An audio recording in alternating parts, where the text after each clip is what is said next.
This is the Speed Whirlwind Barb build, or at least my take on it. It's really good for spam running T6 riffs. I haven't really tried it much. A little bit I have. It's pretty good in spamming 35s. Yeah, so let's go over the build. We'll start with the gear first. The 6-piece Wrath of the Waste set is what you're going to rely on most for your damage. And you're also going to use the BK weapons. They're going to be the backbone of our speed increase and our fury generation as well. Ancient ones, obviously preferable. Right now I'm, pretty much one-shotting everything. I rend an elite pack and it's dead within 2 seconds for the most part. So ancient ones, I can only imagine how much quicker they would be. Now, as far as the rings, we are using Unity and Royal Ring of Grandeur. Now, this is mostly so I can take Mr. Yan's Hexing Pants. Resource generation comes in quite handy, especially in between packs if there's not a whole lot of density. And the 25% damage increase is nice. And it's always active because you're always moving. For the belt, we're going to be using Chilanix Chain. Again, more run speed whenever you use Warcry. And we do use Warcry in the build for a little extra survivability, just in case, though it's not really usually an issue at all. For the bracers, we're using Warzechian Arm Guards. You're kind of shitting Dust Devils all over the place. We're also using Wreath of Lightning for its run speed increase, so you have Wreath of Lightning going all over the place. So any breakable objects are anywhere on the map, you're probably breaking them, and you're probably maintaining this run speed increase a lot of the time. What else? Obviously we're gemming for strength.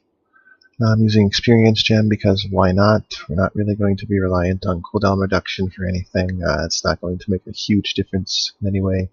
I guess you could put a life gem in here if you really do have trouble with survivability, which if you are shy on a Unity setup with your follower, you can swap in any number of rings for this, but what you could do is if you have 2-piece IK, that being belt and any other piece of IK, of course you would not be able to use Mr. Hexing Pants in this way, but you could get the 2-piece IK set, which would allow you to have the 50% damage reduction call the Ancients up.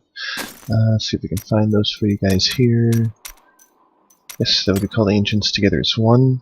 If you use that, you're probably going to be blazing through stuff anyway if you have damage, and you're just going to have the 50% reduct up all the time. They're barely going to get in combat, so I can't imagine your Ancient's going to die all that much. Is there anything else on the gear? Hellfire Amulet is probably best in slot.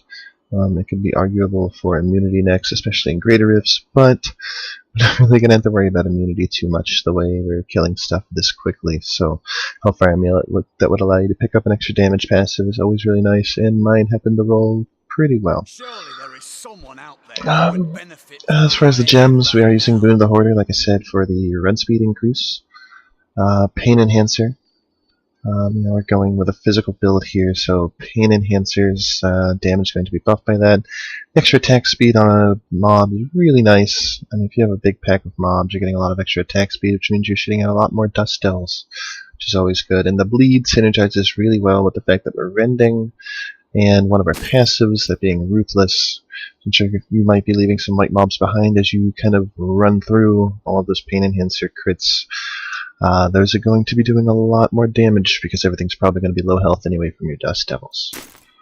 So that's kind of a win-win for the Pain Enhancer. And Wreath of Lightning, as I said before, for the run speed increase, lightning damage is kind of whatever. I believe that is it for the gear. Let's see about passives and actives. Since we're doing the Wrath 6 set, we're going to be taking Blood Funnel for Whirlwind because it's a physical rune and it's giving us a lot of healing, and why not?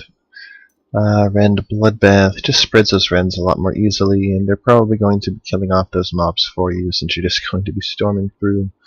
Warcry Impunity, now you could use Charge for this if you feel like you're having a lot of fury issues in between packs.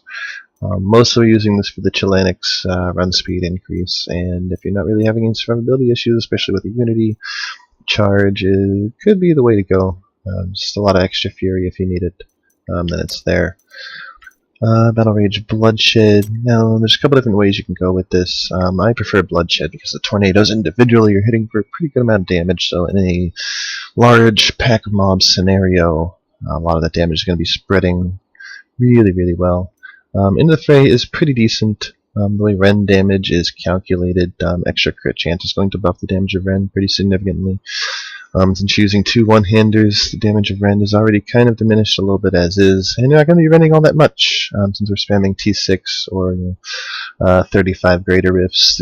Things are probably going to die pretty quickly. You're only really rending on elites. So, Swords to Plowshares is very interesting if you don't have a Unity and you would like to run the Together as One called Ancient's Rune for the extra 50% damage reduction, just because all those health globes also heal your Call the Ancients. Those guys will get healed by those, so it's a lot easier to keep them active and maintain that 50% damage reduction.